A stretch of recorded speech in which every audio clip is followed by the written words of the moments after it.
नमस्कार, आप देख रहे हैं न्यूज एक्सप्रेस। मेरा नाम है ऋतिक ठाकुर। मिडिल ईस्ट में जब से ये युद्ध शुरू हुआ, इस युद्ध के पहले दिन अली खामनी की मौत हुई और तब से लेकर के अब तक उनको सुपुर्द खाक नहीं किया गया था। और उसी की वजह से अब यहां पर तमाम देशों के जो लोग हैं वो पहुंचे, लेकिन तेहरान की एक ऐसी तस्वीर जिसे अब दुनिया सिर्फ श्रद्धांजलि नहीं, अब कूटनीति की भाषा में भी देख रही है। जी हाँ, भारत की तरफ से एक डेलीगेशन को वहां भेजा गया और वो डेलीगेशन भारत का जब ईरान पहुंचता है तो वो तस्वीर इंटरनेट पर इतनी ज्यादा वायरल है कि सभी का ये कहना है कि एक नया संदेश भारत की तरफ से दिया गया है। देखिए, ईरान में शोक का माहौल है। दुनिया के कई देशों के प्रतिनिधि वहां पर पहुंचे हैं, भारत भी पहुंचा है। अब पहली नजर में ये लगेगा कि ठीक है, सभी देश के लोग पहुंचते हैं, जिनको बुलाया जाता है, जिनकी संवेदनाएं होती हैं। किसी देश के बड़े नेता का जब भी निधन होता है तो इस तरीके की चीजें होती हैं। दूसरे देश जो होते हैं वो श्रद्धांजलि देने के लिए वहां पर पहुंचते हैं और ये बहुत ज्यादा सामान्य बात है। लेकिन भारत का फिलहाल जो तस्वीर हम भारत की बता रहे हैं आपको, ये एक सामान्य कहानी नहीं है, ये बहुत अलग है। क्योंकि सवाल ये नहीं है कि भारत वहां पहुंचा, सवाल ये है कि भारत का जाना दुनिया ने इतना ज्यादा नोटिस आखिरकार क्यों किया। अब ऐसे में इस बात को समझने के लिए आपको थोड़ा सा पीछे इतिहास में लिए चलते हैं। देखिए, पिछले कुछ सालों में आपने देखा होगा कि अमेरिका और ईरान के रिश्ते लगातार खराब रहे। इजराइल और ईरान आमने सामने खड़े दिखाई दिए हैं। रूस और पश्चिम के बीच भी तनाव बहुत अलग है।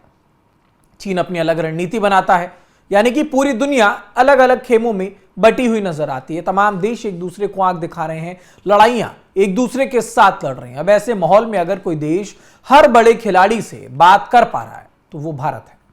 भारत अमेरिका से भी हाथ मिलाता है, रूस के साथ तेल की खरीदारी करता है, इजराइल के साथ रक्षा तकनीक पर काम करता है और ईरान से रिश्ते बनाए रखता है। अब यही वजह है कि तेहरान में भारत की मौजूदगी को सिर्फ एक औपचारिक कार्यक्रम नहीं माना जा रहा है, इसको बहुत अलग नजर से अब देखा जा रहा है। क्योंकि भारत की हम बात कर रहे हैं और भारत वो देश है जो तमाम देशों के साथ खड़ा होता है, अपनी बात को बिल्कुल मजबूती के साथ रखता है। भारत मजबूर नहीं है, भारत लाचार नहीं है कि किसी के सामने, किसी देश के सामने अगर अपना कोई काम निकलवाना है तो दूसरे देश की बुराई करे। भारत बहुत सटीक संदेश देता है और उसको साफ तौर पर अभी आप इजराइल, ईरान, अमेरिका युद्ध के बीच समझ सकते हैं जब भारत का डेलीगेशन वहां पहुंचा है। आपको बता दें, यह भी खबर थी कि प्रधानमंत्री नरेंद्र मोदी तक को यहां पर शामिल होने के लिए बुलाया गया था। अब सवाल यह उठता है कि भारत के लिए ईरान आखिरकार इतना महत्वपूर्ण क्यों है। देखिए, पहला कारण है ऊर्जा सुरक्षा। भारत अपनी जरूरत का एक बड़ा हिस्सा विदेशों से खरीदता हुआ आया है। दूसरा कारण है चाबहार पोर्ट। यह सिर्फ एक बंदरगाह नहीं है, ये भारत के लिए पाकिस्तान को बाईपास करके अफगानिस्तान और मध्य एशिया तक पहुंचने का बहुत ज्यादा महत्वपूर्ण रास्ता माना जाता है। तीसरा कारण, अगर भारत को पश्चिम एशिया में संतुलन बनाए रखना है तो ईरान से संवाद बनाए रखना रणनीतिक हिस्सा भारत का माना जाता है। अब ये तो सारी हमने आपको बातें बताई जिनमें तमाम कारण बताए कि ईरान के साथ भारत के जो रिश्ते हैं वो कैसे हैं और क्यों हैं। लेकिन अब इन सब के बीच एक दिलचस्प बात समझिए। जब रूस यूक्रेन युद्ध शुरू हुआ तब भी भारत ने किसी एक पक्ष की भाषा नहीं बोली। जब ईरान और इजराइल के बीच तनाव लगातार बढ़ रहा था तब भी भारत ने संयम की अपील की। यानी कि भारत की कोशिश रहती है दोस्ती सबके साथ, लेकिन फैसला अपने हित में। इसे आजकल विदेश नीति की भाषा में मल्टी अलाइनमेंट कहा जाता है। मतलब कि किसी एक गुट में पूरी तरह से शामिल हुए बिना हर देश से अपने हित के अनुसार संबंध रखा जाए। अब वापस आते हैं तेहरान की तस्वीर पर, क्योंकि थोड़ा सा पीछे आपको मैं लेकर आ गया था।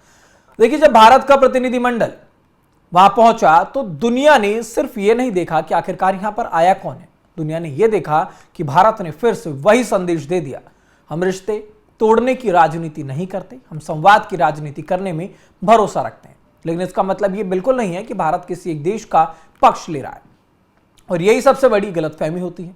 विदेश नीति में हर तस्वीर का मतलब समर्थन नहीं होता। कई बार उसका मतलब सिर्फ इतना होता है कि बातचीत जारी रहनी चाहिए, क्योंकि बातचीत खत्म होती है तो संघर्ष शुरू होता है।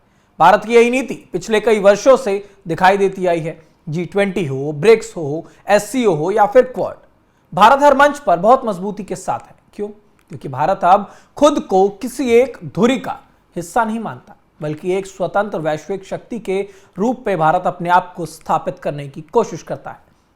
और शायद ये वजह है कि तेहरान की इसी एक तस्वीर को दुनिया ने इतनी गंभीरता से देखा, क्योंकि ये सिर्फ एक श्रद्धांजलि की तस्वीर नहीं थी, ये भारत की विदेश नीति का एक मजबूत संदेश था। भारत अपने फैसले खुद लेता है, ये बताने की कोशिश इस तस्वीर में की गई। अपने राष्ट्र हितों को सबसे ऊपर भारत रखता है और दुनिया चाहे कितनी भी बदल जाए, दुनिया में चाहे जितने संघर्ष हो, भारत संवाद के दरवाजे बंद करने में कभी भी विश्वास नहीं रखता। लेकिन इन सारे मामलों के बीच में सबसे बड़ा सवाल आपसे ये कि क्या आपको लगता है कि भारत की ये संतुलित विदेश नीति आने वाले समय में उसकी सबसे बड़ी ताकत बनेगी? तो इस खबर पर आपकी क्या राय है, इस सवाल पर आपका क्या जवाब है, उसका जवाब आप कमेंट बॉक्स में देकर के जरूर जाइएगा।